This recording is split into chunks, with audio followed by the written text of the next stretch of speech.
Okay, so why are we here? Such an interesting topic. Navigating marriage as an immigrant. Navigating marriage as an immigrant. There will be a lot of conversations here today. I'm really trusting that it's going to be interactive. We have some questions that have already popped in. Some people made the best use of the anonymous question medium that we shared. No name, nothing. We just have your question and the fact that you are here to listen to your answer. So I'm excited. We're excited that you were able to make the best use of it. If you still have a question in your heart and you're contemplating, well, I have access to the form, so you can still pop in your question. If you have the link in your chat, go look for it. That is, you don't want to put a face to the question burning in your heart. You still have the time to put that question forward, and myself and other thought leaders. Now, the truth of the matter is that we are all thought leaders. We are all thought leaders in here. So be sure that we will do our best to answer those questions. And when we can, we'll refer you to someone that will. So marriage. Navigating marriage as an immigrant. Where do we start from? I feel like we should even first of all talk about what marriage is. Well, that must sound a little bit like, who doesn't know what marriage is? We are married, whether we are less than 1 year into it, or we are less than 20 years or more than 10 years, like we're all married. So I just feel like we should say something about what marriage is, right? First, I have in here that marriage is a gift. Why is marriage a gift? Taking your mind back to when you first met your spouse, when you decided to marry your sweetheart, it was so pleasing to you. You saw your spouse as a compliment and as a blessing. Now, irrespective of how the journey is going right now, marriage is still a gift. Peradventure, you both have kids yet already, like you have kids. Think about the kids. The kids, no matter how so much you love them right now, more than your spouse or more than their dad, whatever it is, they came as a reason, they came through the gift that marriage has given to you.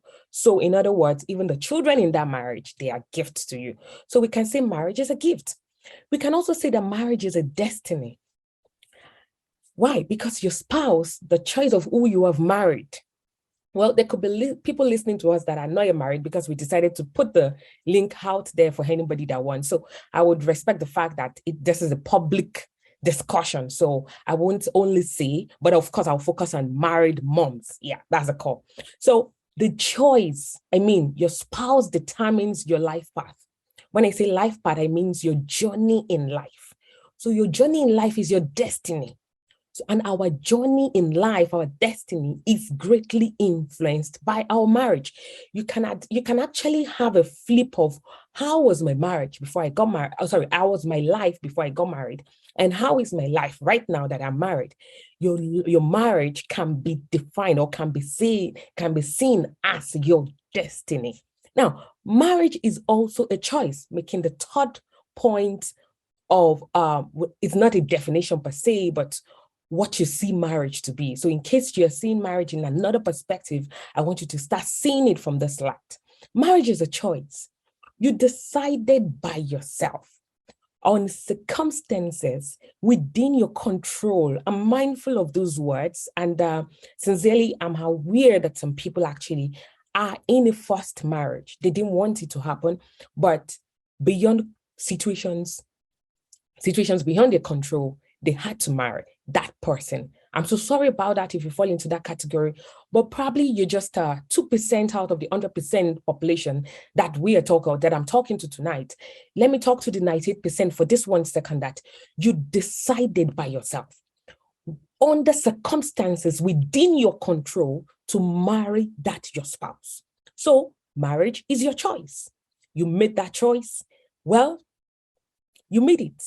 Whatever it is right now, whatever it was before, whatever it will be in the future, it is your choice. And the last thing I would say about what marriage is that marriage is a covenant. Now, I'm being mindful of that word. Why? Because I know that we have a lot of people representing different religions here, and this is not a religious session, no way. So irrespective of your religion, I also believe that marriage must have been positioned to you as some sort of covenant, right? Yeah, so it's not only to one certain religion. Marriage is beyond physical consummation. It is beyond physical pleasure. So you need to see marriage beyond what I just decided to do, and it can just be whatever it wants to be. You need to have that mindset and that understanding that this thing is actually divine. It's some sort of covenant relationship. On that note, how do we navigate marriage as an immigrant? Specifically talking to women today as a woman immigrant. Sincerely, I'm of the school of thought that marital classes should be attended by both men and women. Because how do you learn all these things, and you get to you're so full of all this knowledge, and applying it becomes dramatic because it feels like you're the only one that has all the tools to navigate this marriage. And I'm sure somebody is already getting worried, like, all these things I'm going to learn here today now, how will I go and apply it to this man that is not even hearing anything? Or maybe you're one of the lucky ones that has dragged your husband this night to come and listen, and probably is hiding in the background and just hearing along. Good for you. But some people might not even be able to drag their husband to this kind of setting, because it's not all men that really given into stuff like this, which shouldn't be. I'm not justifying that, but I'm just saying that I'm of the school of thought that marriage classes should be attended by both man and woman. Then again, on the flip side, I also believe that man and woman, we are uniquely created. Man and woman are uniquely created. So there are things that need to be said to each of us individually. In counseling sessions, right? When a couple go for counseling services or counseling session, when they book a service with a counselor, there are times that the conversation needs to be heard by both of them at the same time.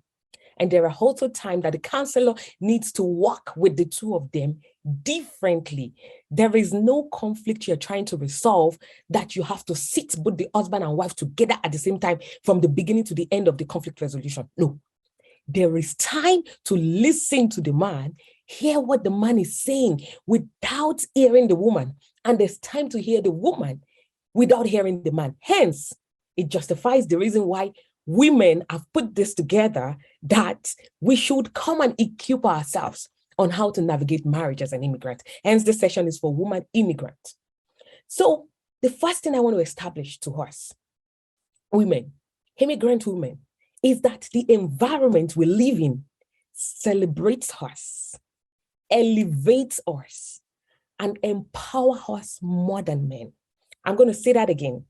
The environment we have found ourselves, it celebrates us. The culture empowers us. It elevates us. It glorifies us. The Canadian social power dynamics is built around women. Canada is structured to empower women more than men. If you don't know that today.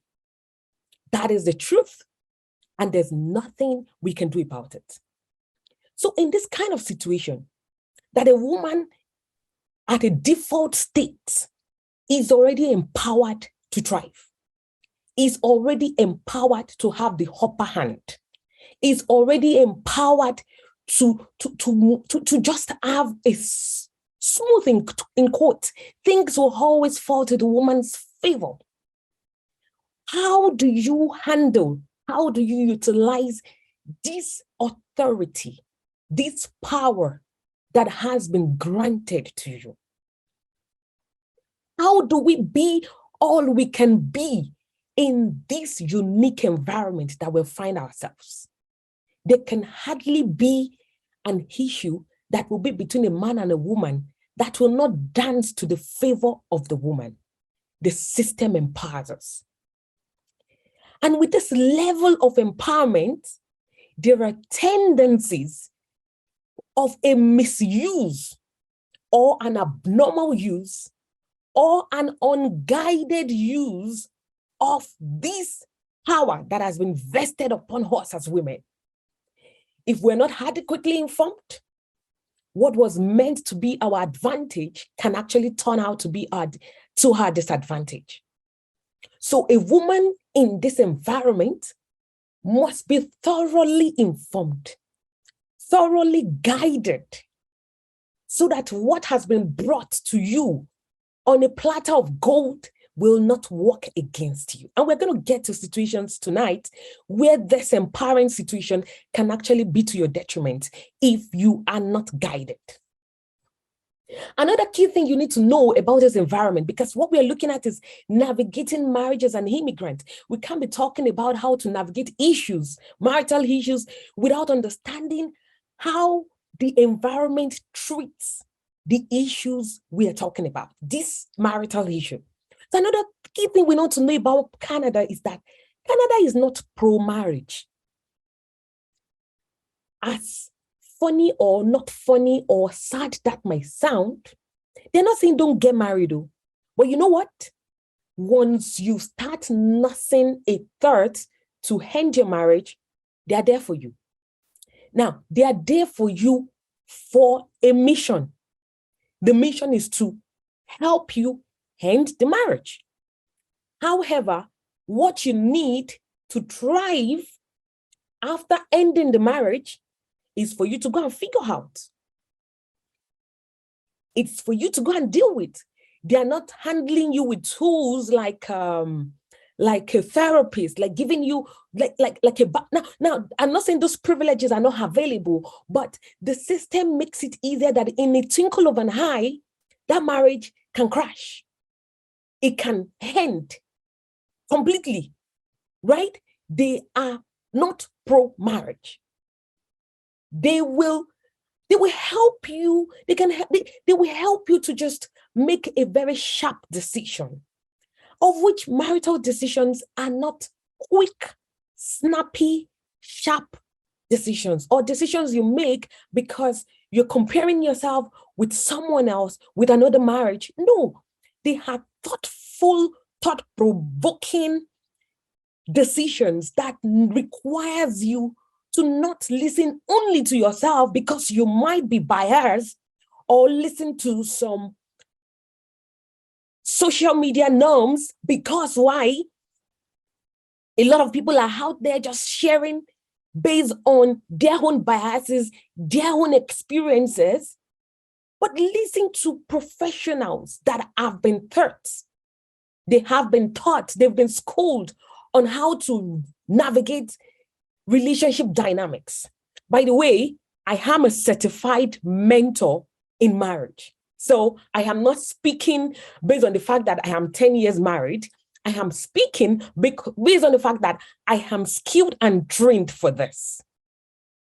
Thank you for that. So with establishing that, dissolving or breaking marriage is not a big deal in Canada. So this is the environment that you have come, that you are, and you need to be mindful of it. You need to be mindful of it, those two things. So if this is the environment that I am finding myself, how do I navigate my marriage if my goal is to make my marriage work? Listen to that caveat. If my goal is to make my marriage work, how do I navigate my marriage in a terrain that does not necessarily favor a working marriage, in quotes?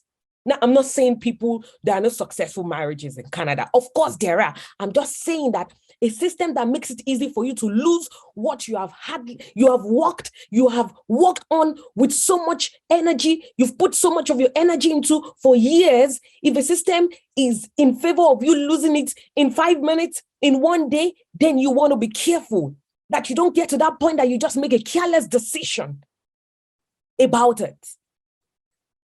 So understanding the country we live in and the rights we have been given as women, the question you and I should be asking ourselves is that, how do we use these privileges to the advantage of our marriage and not against it?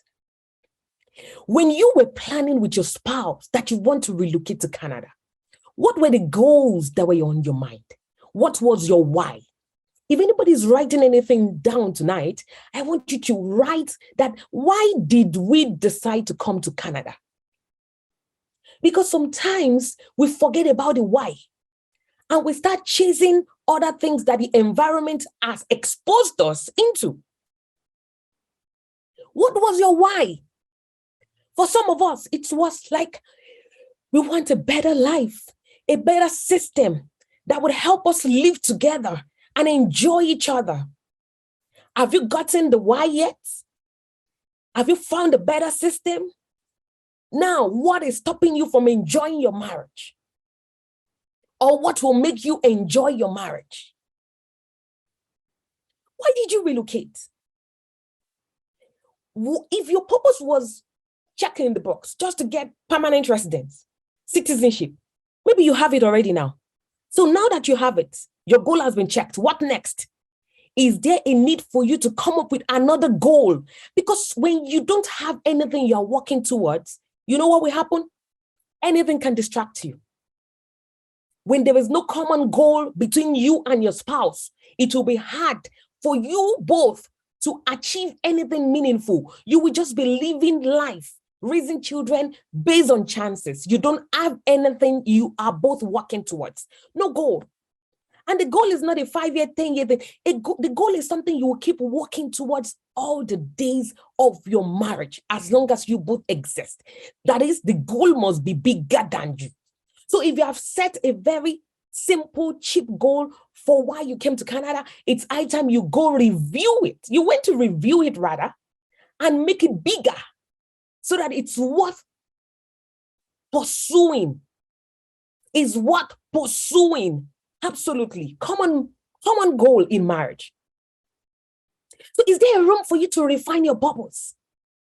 Because without a purpose, there will be frustration.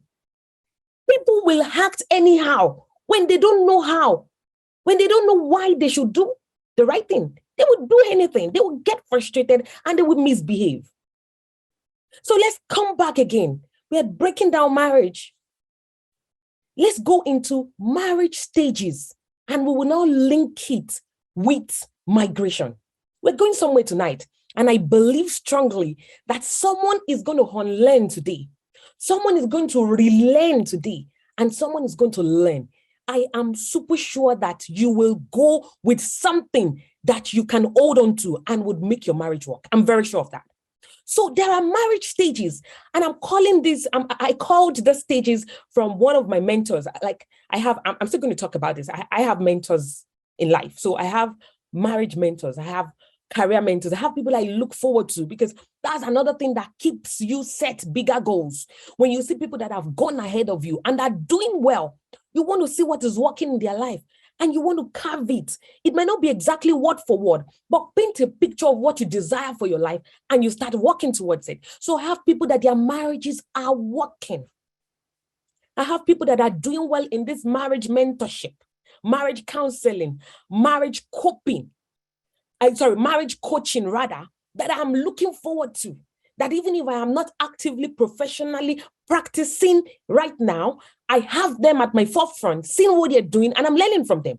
And one of them is the Fawemis. So I'm calling these marriage stages from one of the teachings I listened to them take recently. So there are few stages, like 4 stages in marriage. We will see, as I'm talking about the stages of marriage, you will literally see where your marriage falls into. And when we're done with those 4 stages, we will now link it to effect of migration on those stages of marriage. And you will get a picture tonight. I'm very sure you're going to get a picture. The first stage is the honeymoon stage. Just the way it is honey. It is sweet. And you know what? Honeymoon stage starts even before marriage.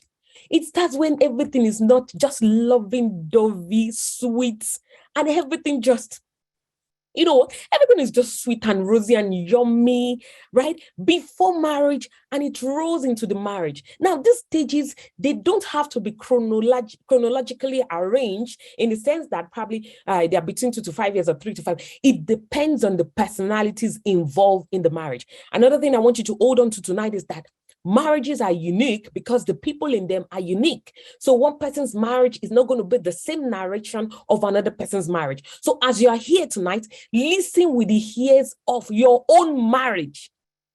Because some people can start comparing in their brain right now as we're talking and analyzing another person's marriage as they're here.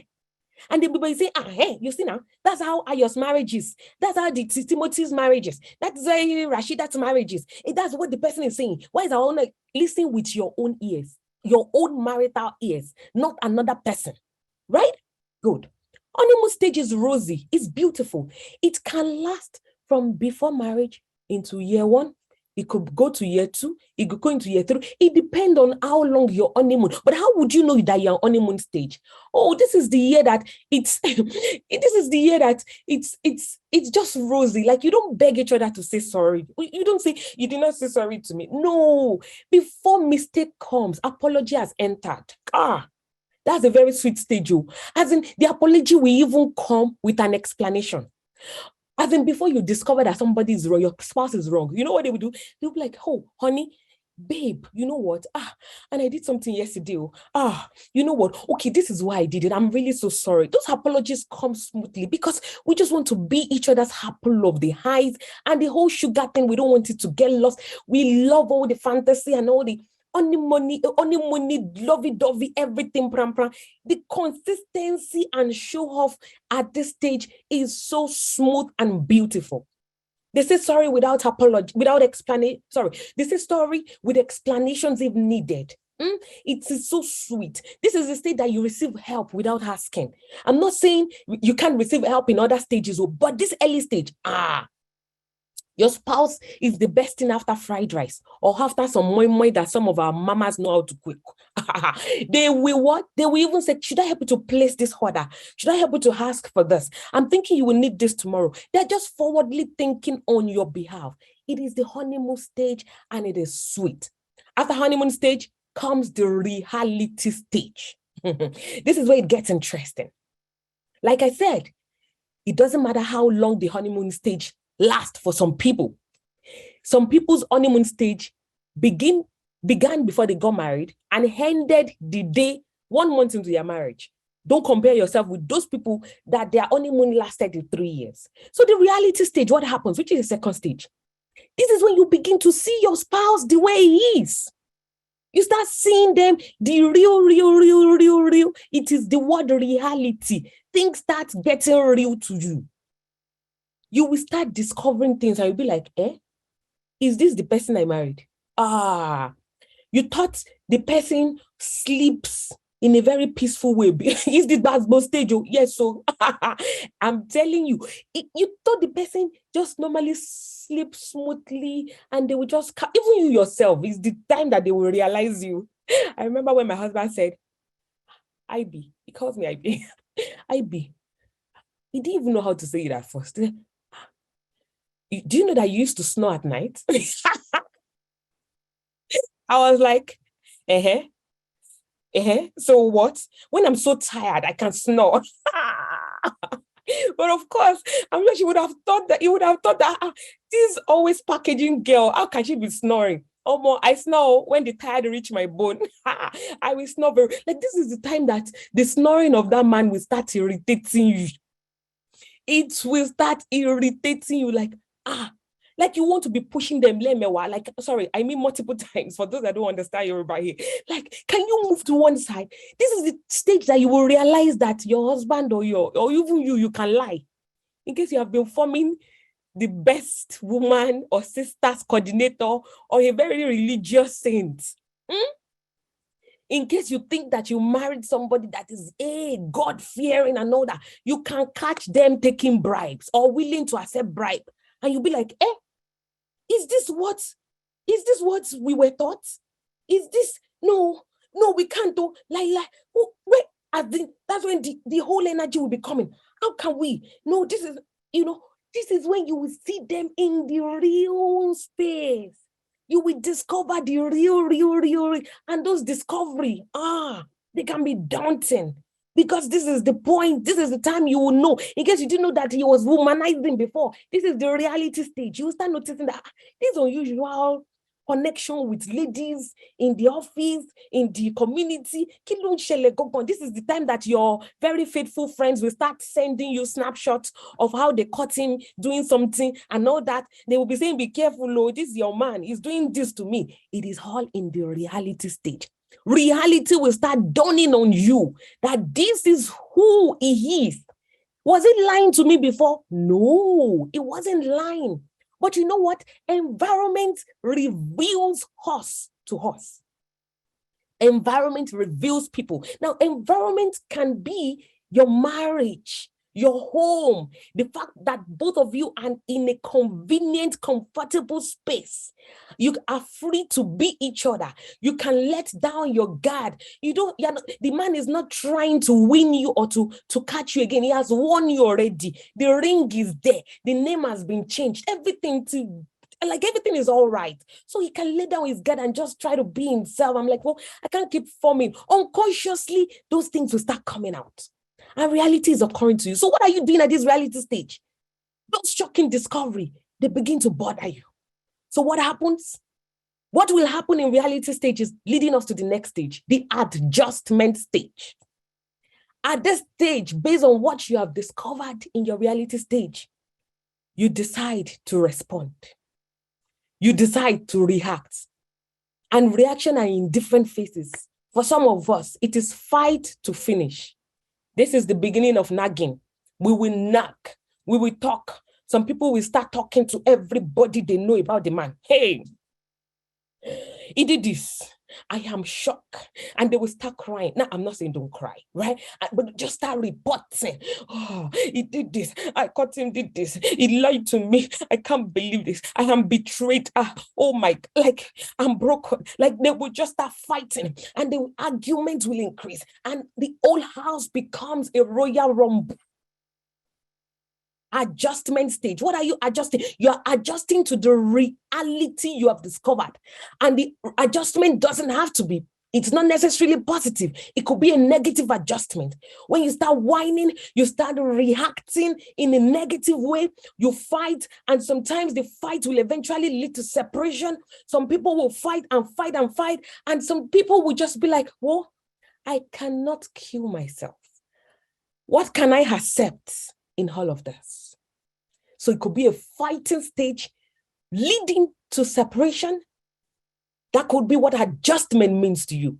Or fighting stage leading to acceptance. Why?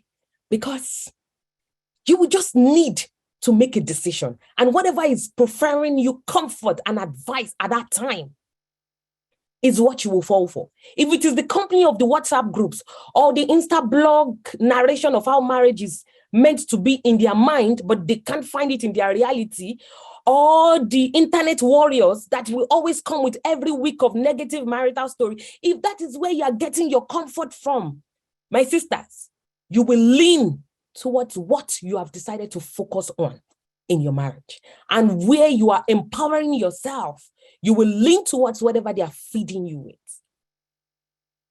So this is the stage. The adjustment stage is a big stage. It's the stage whereby you're asking yourself, or where you should ask yourself, what are the things I can accept? This issue that I have discovered, these issues that are coming up, popping up, why is it difficult? Why am I struggling with it? Why is it difficult for me to accept it? See, sometimes the reason why we are struggling to accept this is because we have been traumatized in similar situations, which has nothing to do with that spouse, but where we are coming from.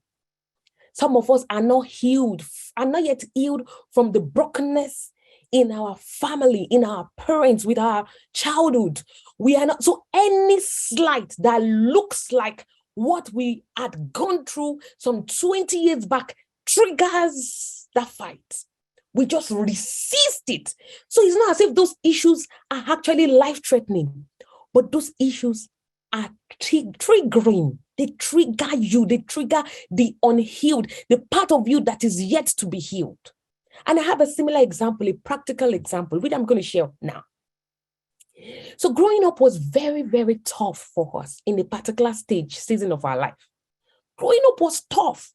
Like it was tough to some extent. You know the generation that used sawdust when there was no kerosene in Ibadan. I am in that generation.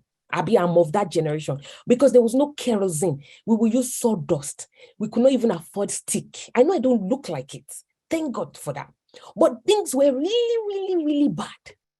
And it became such a burden to me because unconsciously, my sweet and loving mom would use me as a tool to get money from other people. How? She would write notes in a paper. Go and give this person in this place that we need 20 naira to be able to eat tonight. I was the one going back. Yes, Oladi, sawdust and coal. I was the one doing the messenger of borrowing money and all that. It had formed a very pain in my mind. And I knew that I have to have money.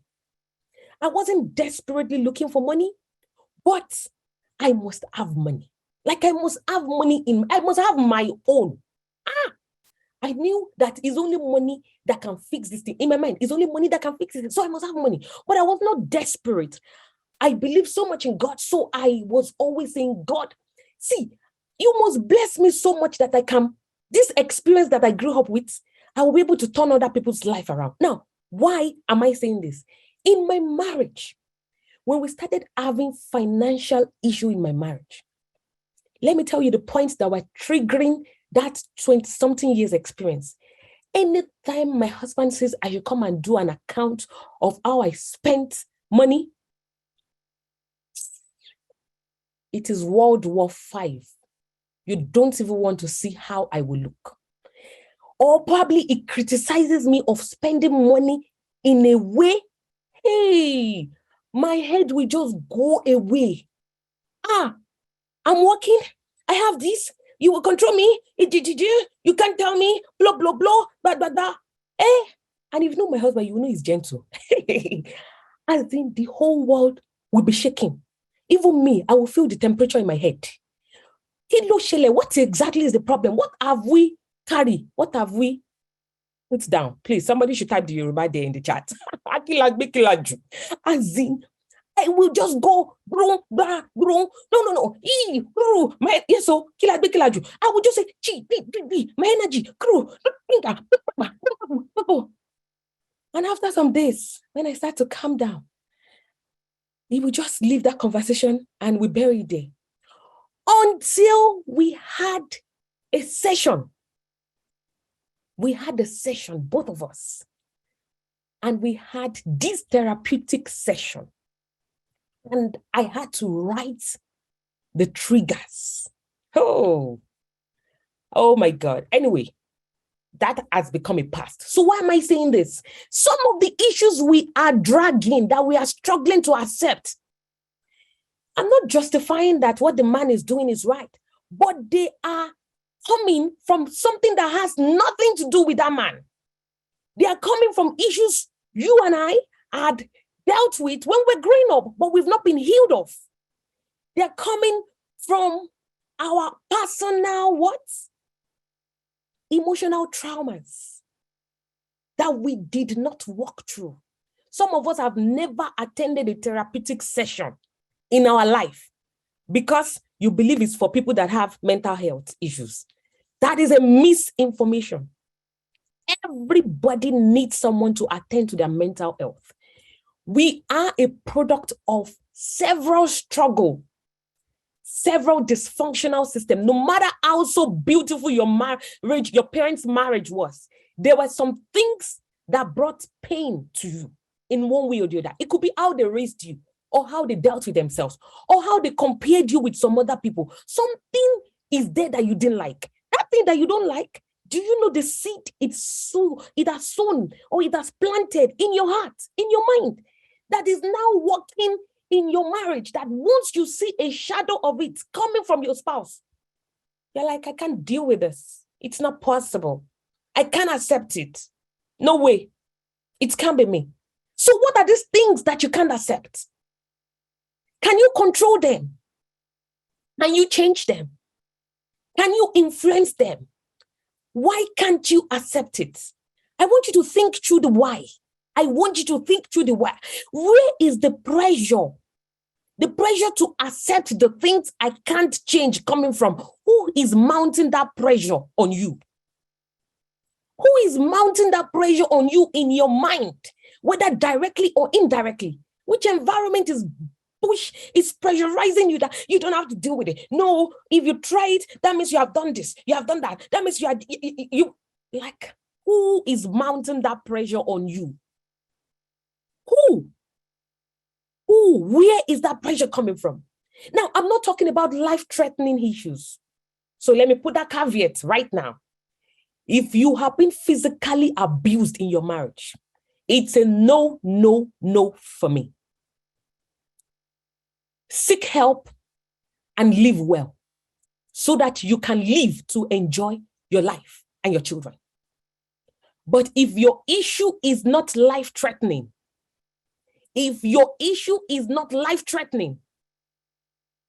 you need an opportunity to hear someone else's perspective before you make a drastic decision that can lead to the end of your marriage.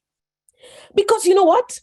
When you leave the marriage, especially the one that has kids in it, you still have the person to deal with. You have co-parenting to do. The man will still be in your life in certain ways, especially when there's children. You will still be seeing the person, the issues you are complaining about them will still be there. So what exactly is the joy? You just realize that the joy of living is just a portion. The entire fact that marriage is a destiny, your destiny is intertwined already. Marriage is a covenant. There's a covenant between both of you that divorce doesn't break the covenant. Don't let anybody deceive you. Divorce doesn't break marital covenant. You are already intertwined. You still have a lot of things to navigate, even after you don't sleep under the same roof. So the final stage is based on all you have done in 3 stages. That is the part that you are living with the consequence of your adjustment. If you don't leave when you should leave, we've seen people that it's life-threatening, and they were there feeling sorry, feeling religious, and they found the end of their life in that marriage. Your own will not be that, in the name of Jesus. I'm sorry, I had to pray. In whatever you believe in, that will not be your testimony. But what am I saying? When you don't leave when you ought to leave, or you stay when you're not supposed to stay, you will leave for your life with the consequence of whatever decision you have made based on the adjustments, the reality, and the honeymoon. So what are we talking about? Now that we have seen the stages of marriage, can we merge it with migration? I know by now you are seeing a reflection of what stage of marriage you are in.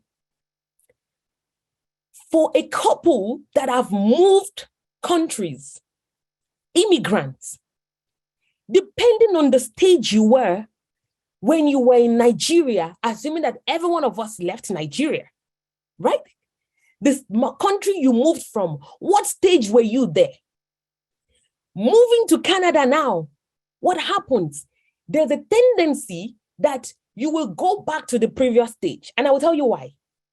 Or you will prolong the current stage you are in, or you even go back to previous stage because of the dynamics of a new environment. For instance, if you were in the reality stage of your marriage, you now moved.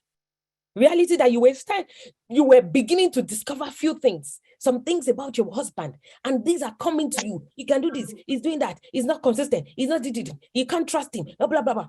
Now you have relocated. The environment will do what? Will now position you in such a way that new things will be discovered about your spouse. And I'm sure that is what is happening for some of us right now. You're now beginning to see a different reality. So what has happened to you? You were in the reality stage before you migrated. Now your reality stage has now moved to adjustment stage. Why? Because you are still seeing new things. This is when you can, okay, let's even be practical. Let's be practical. You're coming from where you had 5 housemates. You had Megad. You had driver. You had PA, EA, all the AAA assistants. Now, and you were discovering then that your husband is not as stressful as you think it was. There are some text messages it deletes before he gets home because you have access to his phone. Or there are some places he goes to, he won't tell you, and you will get to know later. And you're beginning to be worried that, Kilo Shele, what is happening? You didn't tell me about this. How come I'm finding out by myself? And and it's like, I forgot. And you're beginning to have trust issues. Now you have relocated. This kind of environment, there's no way somebody will forget to tell you somewhere they are going, right? Like, it's either you go to the office and come back immediately, or you're even working from home. But a new discovery is now happening.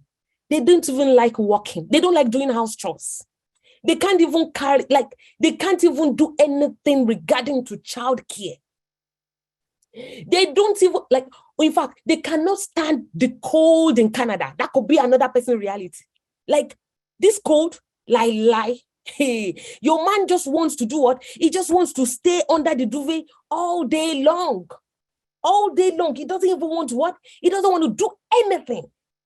To even beg him to go and carry garbage is an issue.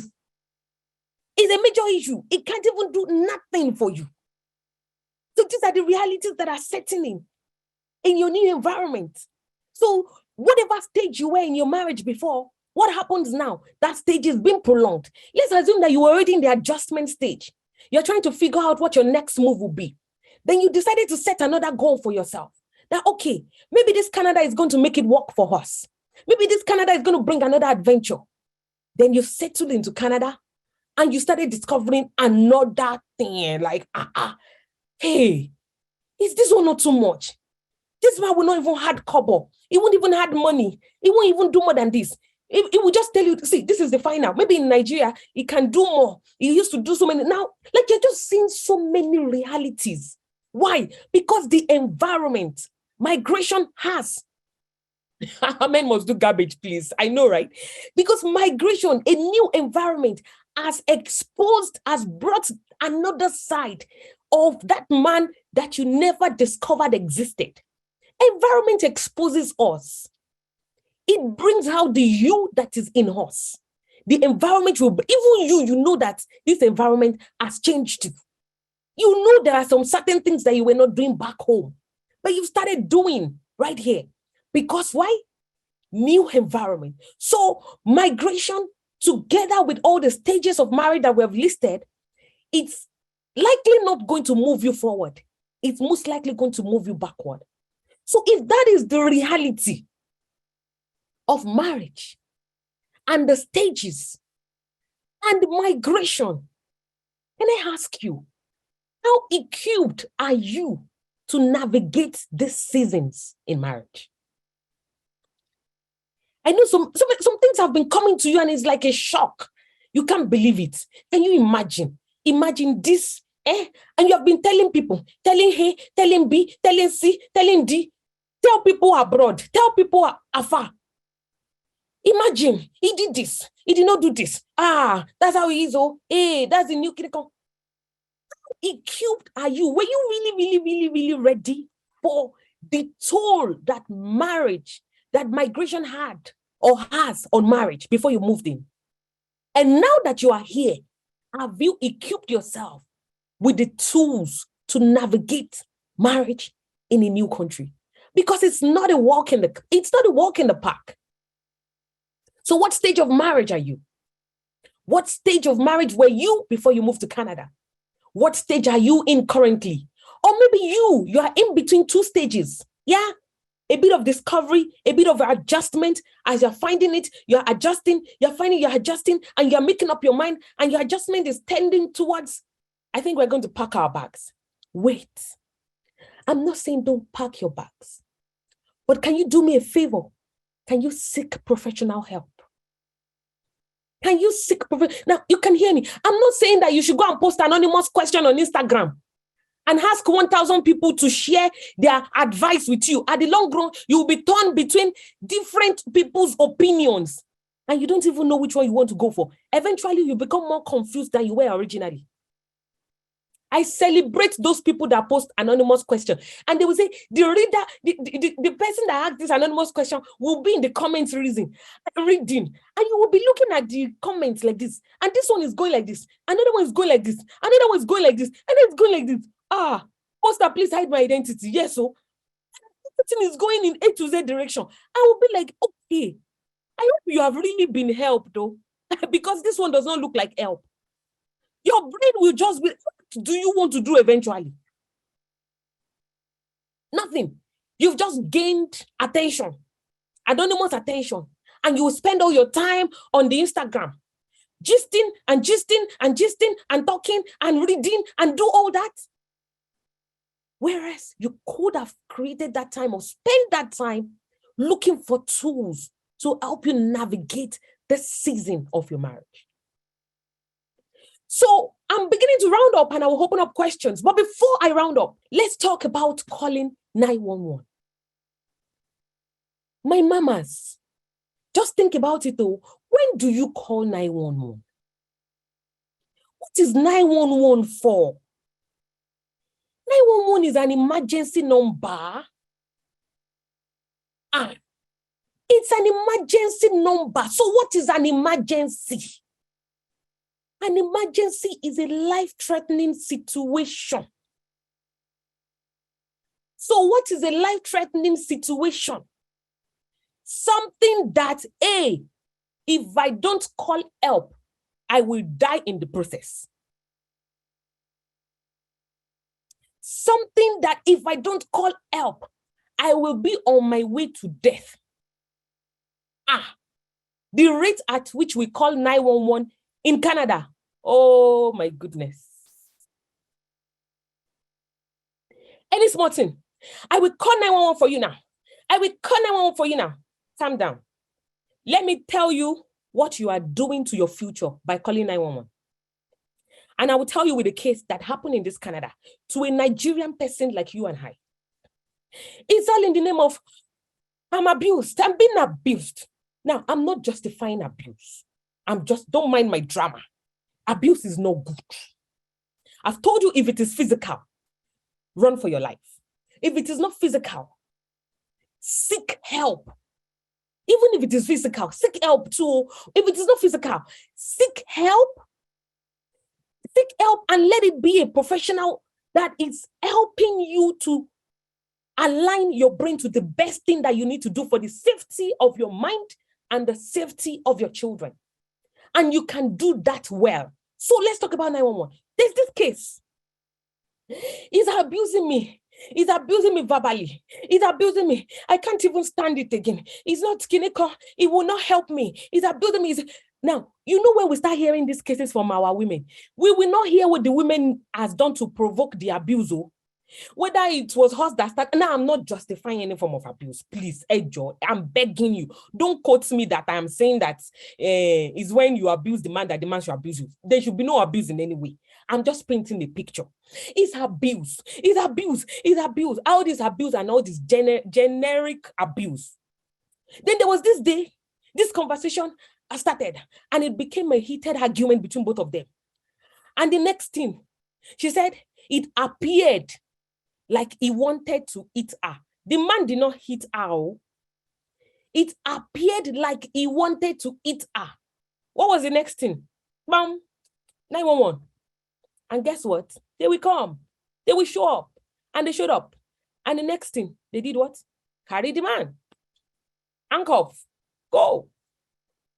Was that the end? That was the beginning of the journey. The next thing, it became a court case. And the woman was like, Iro, I didn't like, this wasn't what I was planning.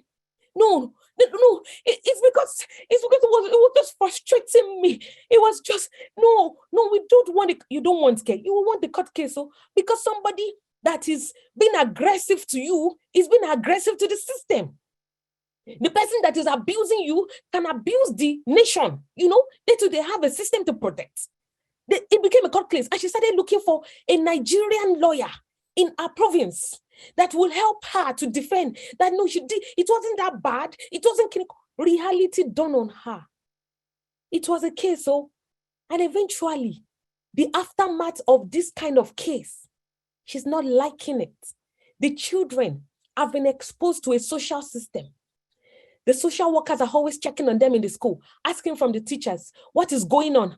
What is going on with these children? They're asking them, interrogating them to know. See, what happens after 911 is what they don't tell you.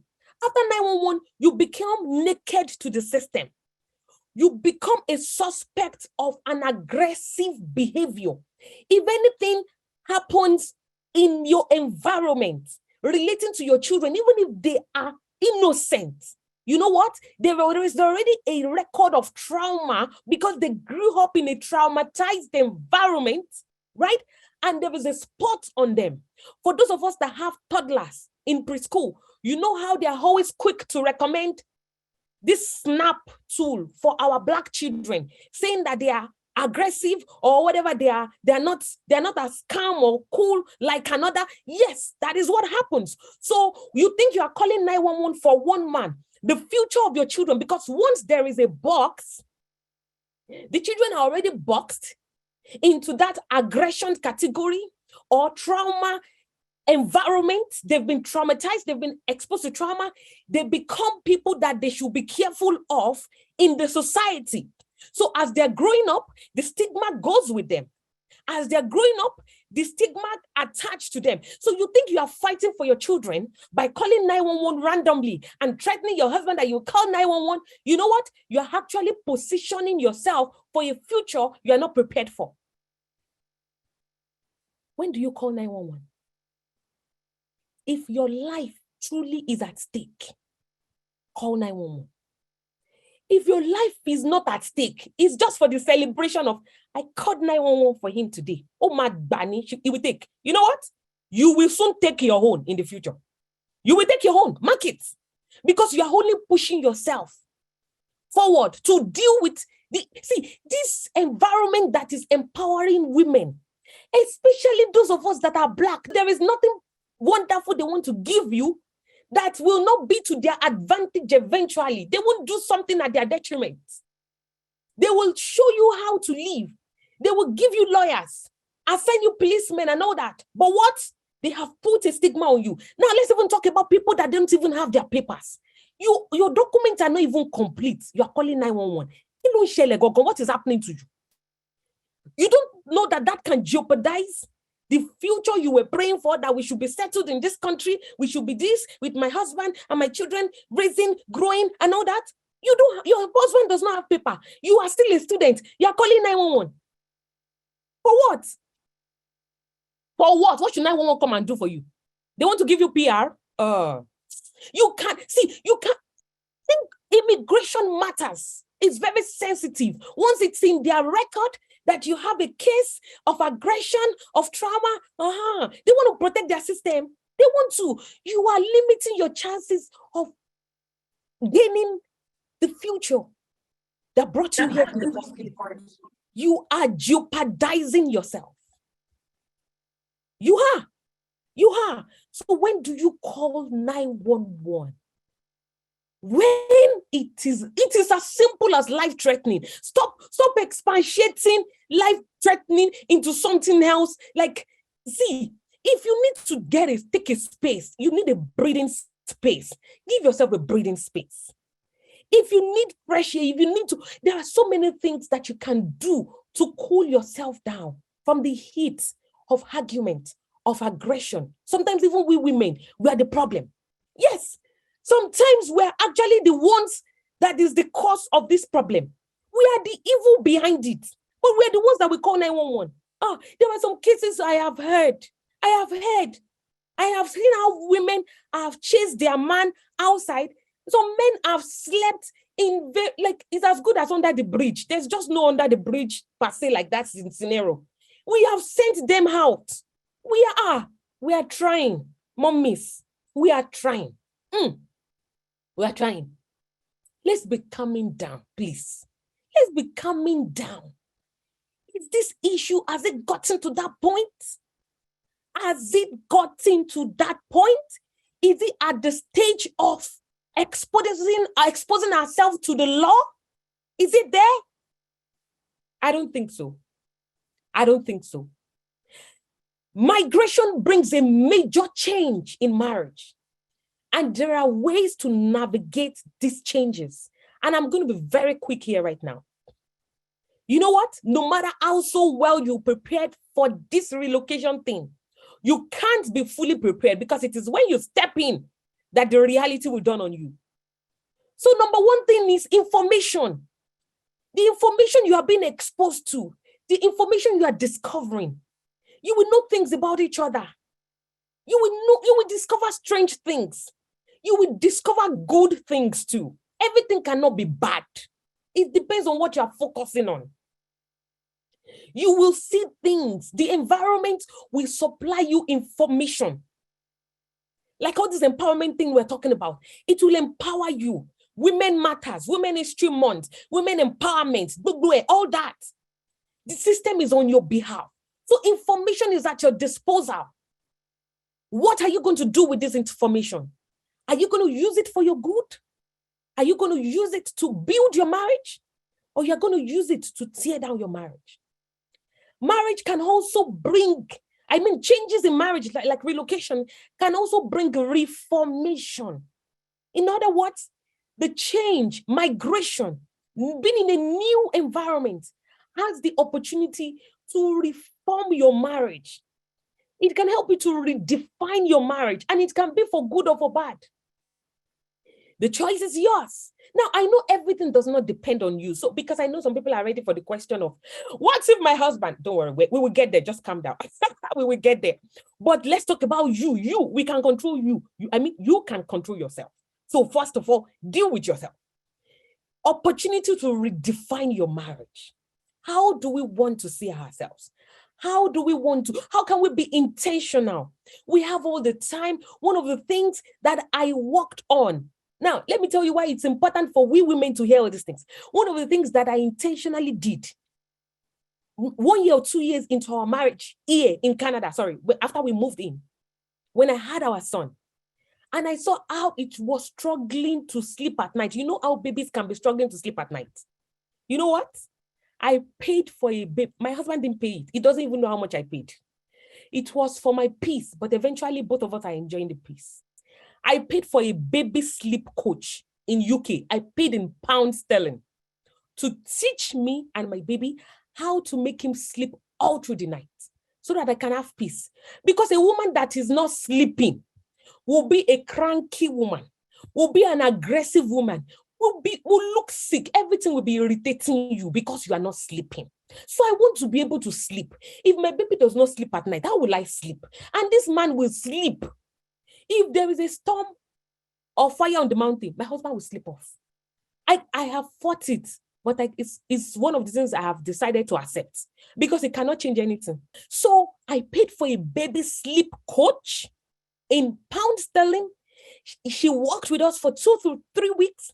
And as at 8 months, my son, 8 months old then, he was sleeping from 7 p.m. to 7 a.m. If you're close to me, you know that that's my children's bedtime. They go to bed at 7 p.m. That's why I can fix a meeting at 7 p.m. Anything you want me to do with you at night, I will tell you 7 p.m. My kids are on bed from 7 to 7, 97% of the time. I can say it anywhere. People that are close to me know it. Yes. They go to bed. Now, see, whether they sleep, it does not concern me. They are in their bed. They have been trained to go on their bed. When the sleep comes, they will sleep. Before the sleep comes, they are not disturbing me. They are in their room closed, no stress. Then what can we do? What will my husband and I do with our time from 7 to bedtime? If we want to knock each other, we will knock tire. We will do it. No child will disturb us. Whatever we want to do, we will do. We will do it very well. Enjoyment, my sister. It is enjoyment. But what? It costed me money. My husband didn't want me to do it. He was arguing because he's an accountant. He doesn't like spending money like that. He was arguing with me. I did not tell him the amount. I did not tell him. Eventually, even when we were practicing those 2-3 weeks, we were doing the baby sleep coaching. He would say, "Hey, Ivy, this boy is crying. He's clinical." I'll be like, "Please, I want this thing to work. Let it work. I am begging you. I need peace." We are all enjoying the peace together. In fact, now you would be the one to tell me that, "IB, it's 7 o'clock. It's almost 7 o'clock. The children need to go and sleep." It's the one that will be telling me the time. Why? Because it is working for us.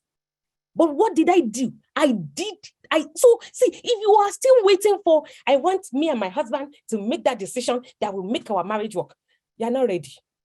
You're not ready. See, let me tell you something. There's a reason why you have something that your husband does not have.